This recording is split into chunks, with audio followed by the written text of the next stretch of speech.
So here we have Forsythia. These are simple cuttings from the plant, and all you do is take your clippers and give them a little cut where they need to be cut, and then you can simply pick off the flowers. So that's the part that we are harvesting, is the flowers. Now, once you have harvested your flowers, you can propagate this cutting. We will go ahead and throw a willow in with your bundle, and that will allow you to root. So willow has a rooting agent you can put in with all of your sticks. So when we give you elderberry and things like that, we'll likely stick a willow in there just so that it grows the roots from this point. When it does, you can simply plant that directly into the ground and you will have a new Forsythia plant.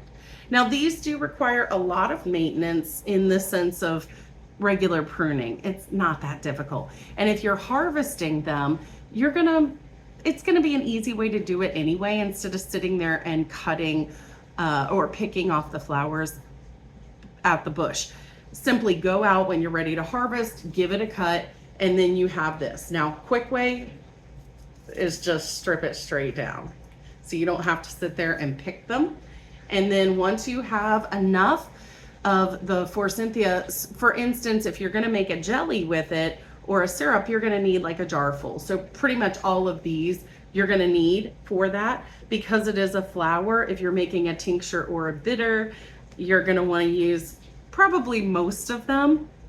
You can dry them, but they will dry to be very, very teeny tiny little specks. I mean, maybe like that big when it dries. Can you see that there? So maybe about that big when it dries. So it's gonna be little, but it's still gonna have some of the medicinal properties.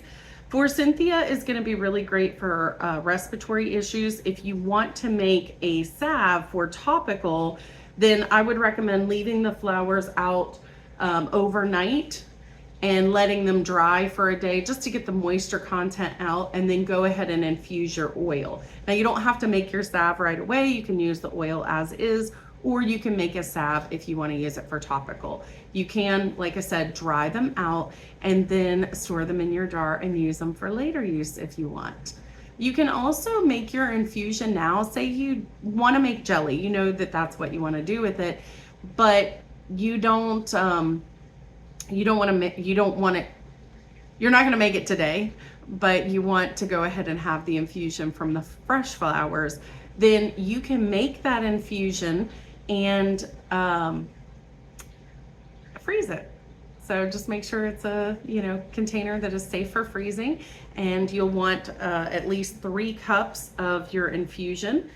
And yeah, so Forsythia is going to be a super simple harvest. Like I said, you're just going to take your stem out and you're just going to strip it straight down, and then you're going to have all these great flowers, and you can make something with it.